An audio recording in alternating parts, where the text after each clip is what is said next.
ঠাকুর বলছেন কেশব একদিন এসেছিল, রাত 10টা পর্যন্ত ছিল। প্রতাপ আর কেউ কেউ বললে আজ থেকে যাব।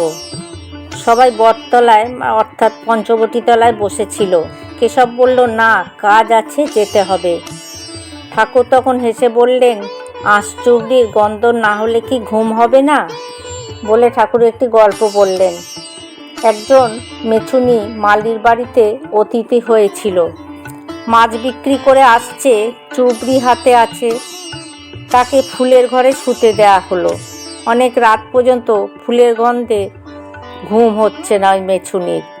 বাড়ির গিন্নি সেই অবস্থা দেখে বলল, কি গো, তুমি ছটফট করছো কেন? সে বলল, কে জানে বাবু, বুঝি এই ফুলের গন্ধে আমার ঘুম আসছে না।